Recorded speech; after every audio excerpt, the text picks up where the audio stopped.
শ্রী চয়ন সমাদ্দার পেশায় শিক্ষক। তাঁর নেশা নানা ধরনের বই পড়া আর মাঝে মাঝে অল্প বিস্তর লেখালেখি।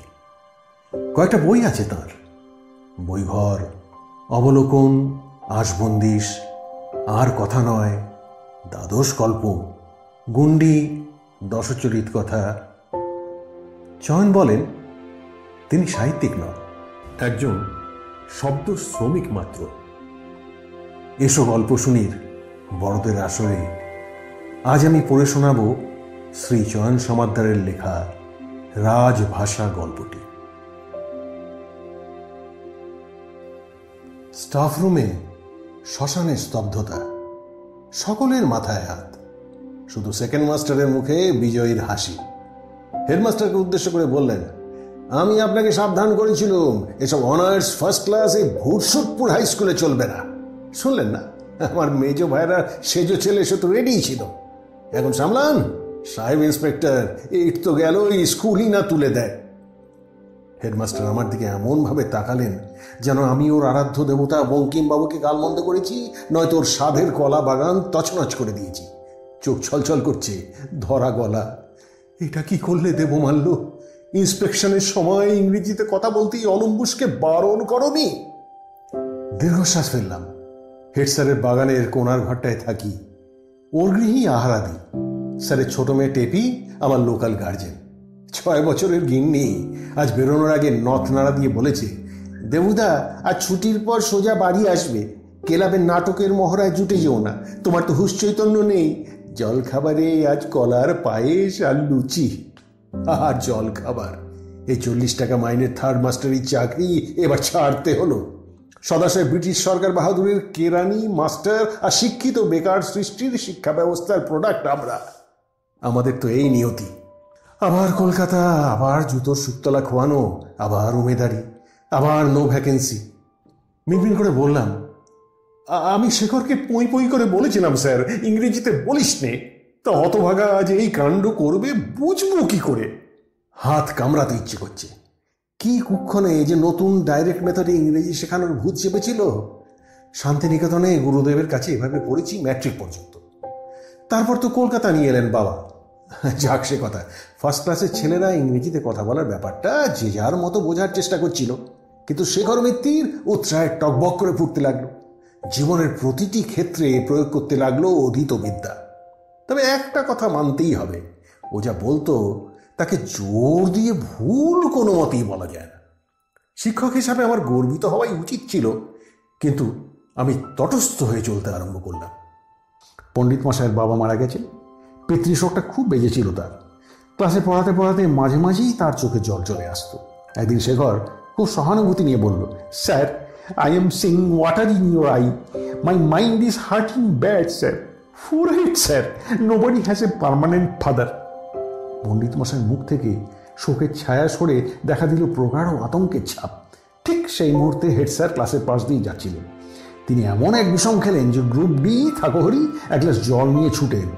মুখে ঘাড়ে জল দিয়ে একটু সুস্থ বোধ করার পর হেডমাস্টার ক্লাসে ঢুকলেন। শেখর, স্যার যা বললে বাংলায় বলো। স্যার আপনার চোখে জল দেখতে পাচ্ছি স্যার, আমার মন খুব খারাপ লাগছে। কপাল স্যার, কারো বাবা চিরকাল থাকেন না। শেখর, স্যার ভবিষ্যতে দেবমাল্যর ক্লাস ছাড়া এই স্কুলের কোথাও ইংরেজি বলবে না তুমি। স্টাফ রুমে এসে পণ্ডিত মশাই আমার হাত জড়িয়ে ধরলেন।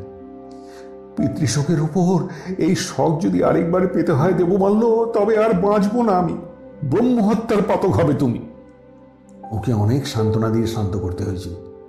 কথা রেখেছিল শেখর, স্কুলে আর ইংরেজি বলেনি। কিন্তু সমস্ত ভুরসুকপুর তার ইংরেজির দাপটে কেঁপে উঠল। উফ, জ্ঞানীর বিয়ের কথা ভাবলে এখনো আতঙ্ক হয়। জ্ঞানদানন্দিনীর বাবা কানাইলাল বোস শেখরদের প্রতিবেশী। জ্ঞানীকে শেখর কোলে পিঠে করেছে, মা বলে ডাকে। জ্ঞানীও আদর্শরে তাকে ছেয়ে ডাকত, এখন ছেলে বলে। তা সে কানাইবাবু সনাতন হিন্দু ধর্মের প্রথা মেনে 9 বছরের জ্ঞানীকে গৌরীদান করার সিদ্ধান্ত নিলেন। গেঞ্জির হাতায় চোখ মুছতে মুছতে কোমরে গামছা বেঁধে খাটতে লাগলো শেখর। বিয়ের আসরে আমরা সবাই যখন বসেছি, খবর এলো ছেলের পিসমশাই বলছেন একটু ভুল হয়েছিল। কনেপক্ষ তাদের একটিবারও জানায়নি যে কলকাতা থেকে ভুরসুকপুর এতটা দূর। গাঁটের কড়ি খসিয়ে রেল ভাড়া দিয়ে তাদের আসতে হয়েছে। হিন্দু স্কুলের ফার্স্ট ক্লাসের ছাত্র তার শ্যালক পুত্রকে মাত্র 30 ভরি গয়না আর 2000 টাকা নগদে পাচ্ছেন বলে কনের বাপ চুরিও করবেন? জরিমানা স্বরূপ আর 2000 টাকা এখনই না দিলে বর উঠবে না। এত টাকা জোগাড় করা এই মুহূর্তে অসম্ভব। কানাইবাবু পাগলের মতো কান্নাকাটি করছেন, বরকর্তার হাত পা ধরছেন, কিন্তু তিনি নির্বিকার। ভগ্নিপতির সূক্ষ্মবুদ্ধিতে মুগ্ধও বোধহয়। সব শুনে শেখরের চোখ লাল হয়ে উঠল। সোজা ছুটল বর যেখানে বসেছে সেখানে। পেছন পেছন আমরাও গিয়ে দেখি সেই পিসমশাই গলা টিপে ধরেছে Shekhar. The unmarried daughter of this man is my mother. আমি রক টিপে ধরলাম। এই লোকের মেয়ে আজকের কোণে তোর মা, সেটা ইংরেজিতে বললে কে বুঝবে রে ভাব। কিন্তু শেখর তখন নিয়ন্ত্রণের বাইরে। What monkeyness have you started? এটা কিন্তু ঠিক বলেছে। এসব কি বাদরামি শুরু করেছে লোকটা। শেখরের রুদ্রমূর্তি দেখে মারাত্মক ঘাবড়ে গিয়ে পেশমশাই বললেন, কি কি কি কি কিচ্ছু না তো। শেখর একটা বিরাট ভেঙচি কাটলো। Oh my brother in law is a wet cat, does not know how to turn a fried fish. মাতানের সায় দিতেই হলো। ঠিকই তো, শালা আমার ভিজে বেড়াল ভাজা মাছটি উল্টে খেতে জানে না। শেখরের রাগ আরো চলল। Son of a pig, if your nephew does not rise this minute, we will keep your heads. আজে বাজে গালাগাল দিতে শুরু করেছে এবার। আর এখনই বর না উঠলে মাথাগুলো রেখে দেবে মানে। চেয়ে দেখি গায়ের রোখা ছেলের দল পাকা বাঁশের লাঠি হাতে জড়ো হয়েছে। গিয়ে শেখরকে জড়িয়ে ধরলাম। ব্যাস এবার চোপ। বরকর্তার দিকে ফিরে বললাম, দেখুন একটা বৃষ্টি কিছু হওয়ার আগে ছেলেকে নিয়ে গিয়ে বসুন। এমনিতেই তো ছেলে বেচছেন, এতটা নিচে নাই বা নামলেন। ভালোই ভালোই বিয়ে মিটে গিয়েছিল, না হলে কি হতো ভাবতে গেলে গলা শুকিয়ে যায়। শেখর কখনো আমার কথার অবাধ্য হয় না, সেটাই বাঁচো। কিন্তু আজ তুই এটা কি করলি রে ছোনা? হ্যাঁ, স্কুল ইন্সপেকশনের খবর আসার সঙ্গে সঙ্গে 7 দিনের মধ্যে স্কুলের কলি ফিরে গেল বরাবরের মতো। ঘরগুলো ঝকঝক তকতক করছে। সেক্রেটারি বাড়ি থেকে ফুলের টব এনে বারান্দা সাজানো হয়েছে। ক্লাসে ক্লাসে আমরা সবাই যা যা প্রশ্ন করব উত্তর সমেত বোর্ডে লিখে মুখস্থ করিয়ে দিয়েছি। ঠিক বেলা 10:30টায় ইন্সপেক্টরকে নিয়ে ঘোড়ার গাড়ি থেকে নামলেন সেক্রেটারি। সদাশয় ভদ্রলোক, এডুইন আর্নল্ড নাম, ইটনের ছাত্র, সদ্য এদেশে এসেছেন। অবাক কাণ্ড, টেগোরের ভক্ত। গত বছর গুরুদেব নোবেল প্রাইজ পাওয়াতে খুব খুশি। আমিও সরাসরি ছাত্র শুনে বারবার হ্যান্ডশেক করলেন। রাউন্ড শুরু হলো। বিভৎস গরম আজ। এডুইন ঘন ঘন কপালের ঘাম মুছছেন। আমার ক্লাসে যখন এলেন ঘন্টা পড়তে আর মিনিট 5। গোটাকত প্রশ্ন করে সন্তুষ্টভাবে মাথা নাড়লেন। আমি চেয়ার ছেড়ে উঠে দরজার সামনে অবধি গেছি, তখনই ঘটল দুর্বিপাক। স্যার, শেখরের উদ্বিগ্ন কণ্ঠ। Yes my friend. Sir, are you bloody? আমরা চিত্রার্পিতবৎ স্তব্ধ। কিছুক্ষণ পর এডুইন পরিষ্কার বাংলায় বললেন, কি জানিতে চাও পুনর্বার কহ তো। আর নাকি রক্ত পড়ছে স্যার? আমি ব্যাপারটা বুঝতে পেরেছি। সাহেবের লাল কপাল বেয়ে ঘাম গড়িয়ে নাপছে না রক্ত, এই নিয়ে সমস্যা শেখরের। কিন্তু আমার বোঝায় তো কিছু হবে না। সাহেবের না বোঝার বোঝা বইতে হবে আমাদের সকলকে। আমি ঘরে এসে বসার কিছুক্ষণ পরেই হেড স্যার এলেন। তারপর থেকেই আমরা অপেক্ষা করছি ভবিতব্যতার। এডুইন ঘরে ঢুকলেন। অনেকের মধ্যে খুঁজে না পেয়ে আমাকেই প্রশ্ন করলেন, Banerjee, where is the headmaster? Headmaster কিরকম নার্ভাস হয়ে গিয়ে বললেন, আই ইজ হিয়ার স্যার। ঝকঝকে এসে এডুইন বললেন, আহা দেয়ার ইউ আর। আরও নার্ভাস হয়ে গিয়ে হেডমাস্টার বললেন, ইয়েস স্যার, আই আর। এডুইনের রট্ট হাসিতে স্কুল কেঁপে উঠল। তারপর ধীর লয় ঝোঁকহীন ইংরেজিতে বললেন, এত ভয় পাচ্ছেন কেন? আমার এই স্কুল খুব ভালো লেগেছে। ইনফ্যাক্ট আপনারা লাকি, টেগোরের ছাত্র এখানে পড়ান। ব্যানার্জি, এবার ওর সঙ্গে দেখা করার ব্যবস্থা করা যায় কি? আমি মাথা হেলালাম। সাহেব পরিতোষের হাসি হাসলেন। ভালো কথা, ওই ফার্স্ট ক্লাসের ছেলেটি যত্ন নেবেন। এত দ্রুত অনুবাদ সে যেমনই হোক করার ক্ষমতা খুব সুলভ নয় কিন্তু। ইন্সপেক্টর চলে যেতেই হেডমাস্টার আমায় জড়িয়ে ধরলেন। তুমি আমাদের সম্পদ, তোমার মাইনে বাড়াবার কথা আজই বলবো সেক্রেটারিকে, হয়েও যাবে, নিশ্চিন্তে থাকো। আহা কি আনন্দ! জ্যোৎস্নাময়ী শান্তিশালিনী পৃথিবীর প্রান্তর কানন নদ নদীময় শোভা দেখিয়া তাহার চিত্তের বিশেষ স্ফূর্তি হইল। সমুদ্র যেন চন্দ্রোদয় হাসিল। ভবানন্দ হাস্যমুখ বাংময় প্রিয় সংবাসী হইলেন। আমরা একসঙ্গে হাসলাম। বঙ্কিম মুখস্থ বলছেন মানে সত্যি বড় খুশি আমাদের হেডমাস্টার মশাই। 1 মাস পরের কথা, হরিশ ছুটতে ছুটতে এলো। শেখরকে পুলিশে ধরেছে। আমি আঁতকে উঠলাম। কারণটা শোনার পর কথা হারিয়ে ফেললাম। হরিশ, শেখর আরও কয়েকজন রেল লাইনের ধারের মাঠে একটা মোরগ কেটে খাওয়ার আয়োজন করেছিল। আচমকা হাত ফসকে সে মোরগ স্টেশন মাস্টারের কোয়ার্টারে ঢুকে পড়ে। সেখানে একটা কথা বলা দরকার, ভুরসুটপুরে কোনো স্টেশন নেই। মাইল 5 দূরে শহর ফুলডিহি, স্টেশন সেখানে। স্টেশন মাস্টার কালো সাহেব মাইকেল বিশ্বাস ও তার মেয়ে মেমিলি নেটিভদের ছায়া ছোঁয়া এড়িয়ে চলে, ইংরেজি ছাড়া কথা বলে না। এদিকে ছেলেরা পড়লো মহা মুশকিলে, ইংরেজি বলার ভয়ে কেউই এগোয় না। শেষ অব্দি শেখরকেই দায়িত্ব নিতে হলো। এগিয়ে গিয়ে দরজা ধাক্কাতে এমিলি বেরিয়ে এসে নাক সিটকে বললে, হোয়াট? শেখর খুব সপ্রতিভভাবে জানতে চায়, have you seen my cock? Emily বেগুনি হয়ে গিয়ে দম চাপা গলায় আবার বলে উঠল, হোয়াট? শেখর ততক্ষণে বাগানে মোরগটা দেখতে পেয়েছে, একগাল হেসে বলল, will you see my cock? Emily দুম করে দরজা বন্ধ করে দিল। বাগান উঁচু কাঁটাতারের বেড়ায় ঘেরা, গেলে কোয়ার্টারের ভেতর দিয়ে যেতে হবে। অনেকবার ধাক্কানোর পর দরজা যখন খুলল না, তখন শেখর রণে ভঙ্গ দিল। ভগ্ন মনোরথ হয়ে ফিরে আসার কিছুক্ষণ পরেই পুলিশ এসে শেখরকে ধরে নিয়ে গেছে। থানায় ঢুকে দেখি দারোগা রমণীমোহন উদাসভাবে বসে আছে।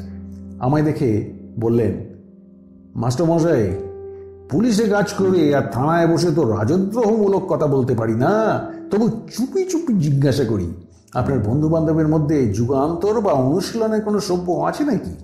বললাম, কেন বলুন তো? যদি থাকে তো এই ছোকরাকে তাদের হাতে তুলে দিয়ে বলুন, বোমা পিস্তল কিচ্ছু লাগবে না, শুধু এরকম হাজার হাজার রত্ন গড়ে নিয়ে ইংরেজদের মধ্যে ছেড়ে দিন তাঁরা, 3 বছরের মধ্যে ওরা দেশ ছাড়া হবে। ওরে বাপরে বাপ, কি জিনিস গড়েছেন মশাই! কি বলবো ভেবে না পেয়ে চুপ করে থাকলাম। রমণীবাবু বললেন, স্টেশন মাস্টার অভিযোগ করেছে ছোঁড়া ও স্ত্রীকে অপমান করেছে। তা সেসব কিছু যে হয়নি সে তো বোঝাই যাচ্ছে। মাঝে থেকে একটা মোরগ ফাও জুটে গেল বিশ্বাসে, মানে he has got an extra cock. এতক্ষণে চেপে রাখা হাসিটা বোমার মতো পেটে বেরিয়ে এলো। হাসতে হাসতে রমণীবাবু বললেন, যান নিয়ে যান বেটাকে। পুজোর সময় এবার নতুন রকম প্রতিমা হয়েছে। কার মাথা থেকে বেরিয়েছে এই আইডিয়া কে জানে। দুর্গার রং কুচকুচে কালো, ওষুধ টকটকে ফর্সা। কাল বোধন। মণ্ডপে দাঁড়িয়ে আছি, হঠাৎ রমণী দারোগা এসে হাজির। হেসে বললাম, কে? কালোর হাতে সাদার মরণ, সিরিয়াস আছে নাকি? দারোগাবাবু কোনো উত্তর না দিয়ে জমিদারবাবুর ছোট ছেলে সন্তোষের কলার চেপে ধরে কাছে টেনে আনেন। মুখের কাছে মুখ নিয়ে ফিসফিস করে বললেন, শত্রুকে কখনো বোকা ভাবতে নেই, এটা যুগান্তরের নেতারা কবে বুঝবেন? দশমীর দিন বিলি করার জন্য 1000 প্যাম্পলেট আনা হয়েছে, সেগুলো তো ঠাকুরের মূর্তির পেছনে লুকোনো আছে, সিআইডি জানবে না ভাবেন কি করে? হিন্দু পুলিশ প্রতিমা ধরতে সাহস পাবে না মানছি, কিন্তু ম্যাজিস্ট্রেট তো মুসলমান সেবাই আনবে। আমাকে তল্লাশির হুকুম দেওয়া হয়েছে, সেটা আমায় করতেই হবে। তারা ওগুলো সরান এক্ষুনি। মুখের কথা মুখেই রইল। মণ্ডপের সামনে এসে থামলো ম্যাজিস্ট্রেটের গাড়ি। আমরা শ্বাস বন্ধ করে ফেলেছি। হঠাৎ কোথা থেকে ছুটে এলো শেখর, হাঁপাচ্ছে, sir sir. Yes, what's it? Mrs Bull is dead sir. What? In front of your bungalow sir. Oh sure? Oh sure sir, saw myself. Oh my God! সাহেব এক লাফে গাড়িতে উঠলেন, গাড়ি ছেড়ে দিল। সন্তোষ আর মিহির প্রতিমার পেছন থেকে একটা বান্ডিল বের করে এনে তীর বেগে ছুটল পূব দিকে। রমণীবাবু শেখরের সামনে গিয়ে দাঁড়ালেন। সাহেবকে কি বললে? বললাম, ওর বাংলোর সামনে একটা গরু মরে পড়ে আছে। গরু? শেখরের মুখে স্বর্গীয় সারল্য। হ্যাঁ, নিজের চোখে দেখলাম। গরুর ইংরেজিটা মনে আসছিল না, অনেক ভেবে মনে পড়ল ষাঁড় হলো বুল, তাহলে ষাঁড়ের বউ গরু, মিসেস বুল হলো না? রমণীবাবু শেখরের দিকে এমনভাবে চেয়ে আছেন যেন এই মুহূর্তে ইংরেজের দেশ ছাড়ার খবর শুনছেন। আমার চোখের সামনে ভাসছে ম্যাজিস্ট্রেটের বাংলোর গেটের ছবি। গেটের গায়ে নেম প্লেট, নেম প্লেটের নাম H.P. বুল। এই রকম চেনা অচেনা নানান স্বাদের গল্প শুনতে সাবস্ক্রাইব করুন আমাদের চ্যানেল এসো গল্প শুনি। সঙ্গে থাকুন আমাদের।